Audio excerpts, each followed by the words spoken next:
First, we start at Lee High School, which in actuality was Roy Bedichek Middle School. At least it was called Roy Bedichek when I was there in 2004. I think maybe recently they dropped the Roy off of the title. Back in 2004, I didn't have an iPhone or anything where I could reference the stuff I was filming, so you might notice I'm randomly just shooting around, recognizing things but not holding on things very long, because my friend Pat and I were literally winging it. You know, I go back and I watch the footage, I go, oh, there it is now. Now it makes sense. I see where everything was. But didn't have that luxury back in the day. Now, one of the coolest things about this footage is hearing us as fans discovering these locations. Now I want you to hear the actual audio of when we went into the school for the first time. I think I got so excited my voice jumped a few octaves. Yeah, how hard is that? This is where they go up, and this is the entrance to the school in the movie. Yeah, this is the whole thing where they're like talking and like... Oh dude, it has the fucking bicentennial stuff on the walls! Holy shit! Holy shit! Look! Oh my god. That means down that hallway is the one, the one that they drew the bloodshot eyes on. Yeah. Just like I Want You, Uncle Sam. Yeah. Oh, now I gotta get in there. No.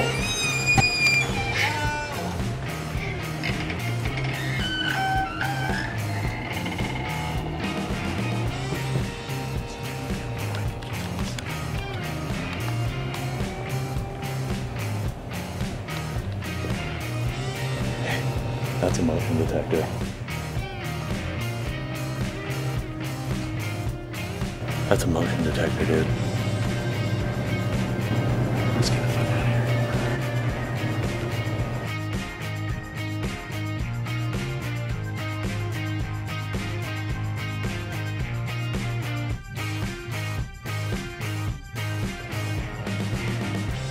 What?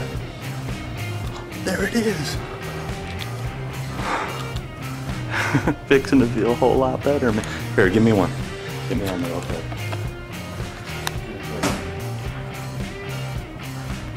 So as you can see, we were super stoked to be in there. To get those photos in front of those murals was really a dream come true. Walking down that hallway, seeing the bicentennial paintings made me feel like I was in the movie. It was 1976 and it was my last day of school. We were a little freaked out that we could get in trouble for trespassing, so we were trying to get out of there as quickly as possible. As we walked around a little more, we happened upon a teacher who was there on a Sunday. A woman by herself. Now that could have gone really bad, but fortunately she was super cool. And in fact, she took us into a couple of the classrooms used in the film. This was the first one. Now I didn't know what angles to take pictures from, and I was really stoked, so I just took a couple. But the coolest one was the wood shop. And here's a picture of her talking to my friend Pat. I really wish I remembered her name because she was so cool, and she told us some great stories. Like that guy there, he apparently was the woodshop teacher and still was in 2004, and they had that picture framed on the wall. She was great and she made the experience totally worth it. I really appreciated her hospitality. If you happen to be watching this, once again, thank you. We are now at Everett L. Williams Elementary School, which doubled for the middle school in the film. It's kind of funny, an elementary school doubles for a middle school, and a middle school doubles for a high school. But that's movie magic. That's how things are done. So anyhow, you can see my camcorder footage in 2004 is not so good, but those pictures look great. So that's the difference between a 2004 camcorder versus an actual camera. You know, iPhone look a lot better these days in 2020. But anyway, here's the front of the school, and we start to make our way around the side to the back, which is where, right there, where Benny, Pink, and Dawson pulled up and started yelling in to let them know they need to come out and get their licks, especially Mitch Kramer. So the boys take off. They had that weird slide here on the side of the building, which, you know, would have never really existed in the real world. This is the area where the kids go to take off, and then they go and meet their friend, Carl, in the car there. Hirschfelder, you know, hurry up, we're gonna leave your ass. And they jump in, then O'Banion and the boys pull up and a chase ensues in that direction, straight ahead. And then, many, many miles away, again, movie magic, they show up at the next location, which is Carl's house. Now this location, when you look at it on screen, it didn't look that big, but it's a really big house and really far from the street. That's a long walkway up to the house. Now this is iPhone footage. I shot this footage in 2015. Nowadays, I know I should be shooting at the other angle like that. That's a good photo. But anyway, you see that light post there in the front of the house? I mean, it's changed since back in the day, but anyway, that's kind of a nice marker to see where they went running up to the front door as O'Banion chases Mitch and Carl and then grabs them right at the front door before Mama comes out to save their asses. 6409, same numbers that was on there back in the day. And you can look across the street and see that behind Mr. Affleck. Match everything up, still looks pretty much the same. We are now at the Americana Theater. This opened in 1965 and held almost 800 attendees for one screen. It had a 70mm screen and apparently was location for many big premieres. Sadly, it closed in 1987, but reopened in 1999 as a public library. Right here, Parker Posey steals the scene. And this is me trying my best to reenact the Supper Sisters Supper! Back in 2004, the place was looking pretty good, but when I came back in 2015, it was looking really run down. However, I heard it just recently had a renovation, so should be looking spiffy again. That's 2015. Wasn't looking so hot. As you can see, they still have the old movie marquee right there. They put up Alfred Hitchcock's Family Plot as the film that was screening that weekend. Would have loved to see this theater in its heyday. But at least it's got this iconic attachment to film history. Our next location is Pickford's house. This is where the whole party gets busted up. This could have been a totally different movie if that keg driver didn't blow it. It would have been a party at this house and not the Moontide. One thing I remember about going to this location in 2015 is just how blown away I was, how beautiful the house was. I mean, it's a really gorgeous house. Big driveway, and just didn't look as amazing on film as it did in person. From here, we head over to Mike's house, which is briefly seen in the film, where they stop and pick up some beer, I believe, in the cut footage. Now we head to the baseball field. This is where Mitchie is pitching his big game, right there on that mound in the middle of the field there. I should have went down there and got better angles, but I was literally, this footage here, I was doing a Periscope live. I wasn't really even intending to do anything with this footage ever. I was just walking around kind of showing stuff off. The dugout there, you can see, has been built about twice as tall. Before, the guys were able to sit on the railing and their legs drape over, but now the top of that dugout actually reaches up to the top of the bar there, as you can see where they are. As I walk down here, you can see the top of the bar is now flush pretty much with the roof of the dugout. So it's changed, but those bars are exactly the same. If you look at the bars, they're even still green, but you know, the weird placement of like 1 and then 3 and then 1, they still look exactly the same. But unfortunately, the dugout has been altered and looks a little different. So after they get Mitchie, Pink goes down where they're hazing him in the parking lot over there. The fence has changed. There's no longer an exit there to the parking lot from the field. Out in that direction is where they would have headed to haze him in the parking lot. Now, we don't actually see them doing it in that parking lot, so we're not sure if that parking lot is where it took place, where it was filmed. but that's what we're led to believe, that it was taking place in that parking lot. Now Mitch Kramer's house. After getting his ass beat, Pink drops him off at this location here, and then later Pink and Wooderson swing by and pick him up to take him out and give the kid the time of his life. There I am. Hey, super stoked. Fun fact, Mitch wouldn't really have needed a ride home from the baseball field because literally it's right down the street from his house. Right down there, in fact.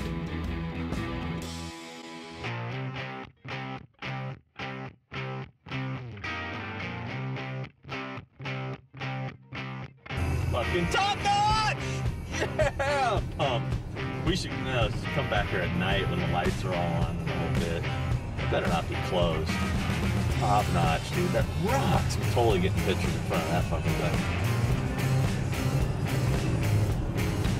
It's fucking closed. Oh, you gotta be kidding. No, man, we didn't just drive all the way. Ah. Closed Sunday. Yes, the disappointment was real. Top Notch was closed. We were denied. But hey, we didn't know. We came all the way from California and we didn't know they were closed on Sundays. We just wanted a tasty burger. But there was an upside to this. We had the whole place to ourselves. We were able to take as many pictures as we wanted and not be bothered. And you know what? Maybe even reenact a scene or two. Who knows? Y'all heard about Party Buster, right? Not to worry, it's new Fiesta making as we speak, South Moon Tower. Full kegs, everybody's gonna be there. Y'all go. In 2015, I did go back and was able to have a tasty burger, and I highly recommend it. Even have some memorabilia on the walls. Yes, these aren't screen used, but they look pretty cool, and just the fact that they're acknowledging it is great. What's up, peeps? Yeah, I'm a movie nerd, you know that, so I had to go to the Dazed and Confused Top Notch Burger. Been here a few times. Food is awesome, but yep, check it out. Boom. You know what's even more awesome is the fact that some guy with like a 70s style car rolled up. This happens to be here right now. Now let's follow my man Wooderson as he rolls in the parking lot with the Melba Toast, cruises around to my favorite location. Unfortunately, it wasn't one I could really visit, but at least I got to see the building, and that is the Emporium. The coolest pool hall ever. I wish I could go there right now. Now, when I visited there in 2004, you can see it was abandoned, or vacant at the time rather, for lease, and it looked kind of like it did in the film. But when I went back in 2015, it had completely changed. They had added some Art Deco crap to the building and kind of ruined it, in my opinion. As you can see with those big pillars, I don't know what that's all about. There has been some debate as to where the interior was shot. It was absolutely shot here. The color of the floor matches. The walls are even the same color when I shot this video in 2004. But the big thing, if you look at the rear of the building, you see two double doors with a globe painted on the wall. You can see that in the film when Melvin is shooting pool. I think it's pretty much case closed.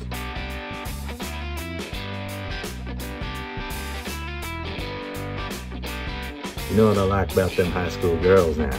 They get an education. All right, PC Wooderson. One thing that's cool is they've added a plaque to the building, sort of making it legit. Now, the rec center is a location I've never been to, and apparently it was at the School for the Blind, but that building's been torn down, so that's a no-go. Just behind the Emporium and down the street is the spot where Hirschfelder gets his ass beat. This is near the corner of Wild and Ruth. It's just down the street from the Emporium. In fact, right down that street right there, the end of that street is the Emporium. Now we're at Ballard's Grocery. This is today a Shell station. The disgruntled neighbor whose mailbox was tampered with was stunt coordinator and stuntman Fred Lerner. Halloween fans might know him as the stunt coordinator on Halloween 4 and 6. He also played an orderly who gets his face smashed into the bars in Halloween 6, and that was done by his son, Michael Lerner, who played Michael Myers in the reshoots for that film. Unfortunately, in 2009, Fred Lerner passed away.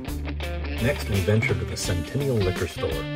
When I first visited back in 2004, it was still in business. Unfortunately, it was closed and we weren't able to go inside, but we did get footage through the window. As you can see, here's Mitch getting his sixer. It still pretty much looked the same. At least I was able to get a few shots through the window. But sometime afterwards, it went out of business. And then, eventually, it was torn down. This is 2004. It's still there. It's ugly, but it's still there. Now, Mitch exits from the side door, not the front. He exits from the side, and that's when the boys who are hiding around the corner catch him coming out. And they're rather impressed that he's walking out with a sixer and has been hanging out at the Emporium. Mitch is a little cocky here, going, yeah, you know, sixer. You guys owe me, man. Anyway, 2004, it was still there. It was still the real deal, but unfortunately, it's gone. But that strip club, Yellow Rose next door, is still there. When I went back in 2015, the sign was still there. So this is 2015. The building's gone, the sign was there. Here's 2020. It's all gone. There it is, 2004. There it is, 2020. Directly across from the Emporium and next to where the Centennial used to be is Rick's Auto Machine Shop. This is where Tommy and Hirschfelder get their revenge on O'Banion, and Carl too to some extent, even though he didn't really get busted. You might see in the scene here he's up against the door. I did my best impersonation. From up above, Tommy and Hirschfelder poured white paint on O'Banion and pretty much ruined his night. So if we go around the building to the right, there's this cool 70s car that happened to be there that day. Around the back, they jumped from the roof onto another roof, from that onto a shed, the shed onto a car, and ran out this back gate. Jumped in the car and took off. And O'Banion was none too pleased with the situation. In fact, he was pretty pissed off that none of his buddies backed him up. So he jumped in his car, which was parked right next to the Emporium, and took off as they all watched and laughed. Now we go to the big party at the Moon Tower. The actual Moon Tower that inspired the film is at Zilker Park. That is where I went because I wanted to see an actual moon tower. And this is what you're seeing here. This is the real deal. But where they shot the Moon Tower party scene was at two different parks, Walter E. Long Park and Westonfield Neighborhood Park. So they built a fake moon tower about 10 feet tall for these scenes. But this is the real deal right here. And I had to go see it for myself, you know? Unfortunately, there was no parties happening, no kegs, no redheads. You know, they say you save the best for last. Well, that isn't always the case, especially in the case of this particular location. The football field, which is actually shot at Tony Burger Activity Center. Well, we had the right place when I was there in 2004, but we couldn't for the life of us figure out exactly where the spot was. So we drove around, we filmed a lot from behind, we shot through little holes in the fence and everything, trying to get a good look at that. You know, that's probably about where they were, but that's about all I could see in 2004, that is. So unfortunately, we didn't get any footage of that. But here is a picture of how it looks today in the spot. Fairly similar, but, you know, a little bit of a bust. The final location, though, which I've never been to, is the road to get those Aerosmith tickets. It is rumored that they're driving down Highway 290 near Dripping Springs. In parting words, all I got to say is just keep on living. L-I-V-I-N.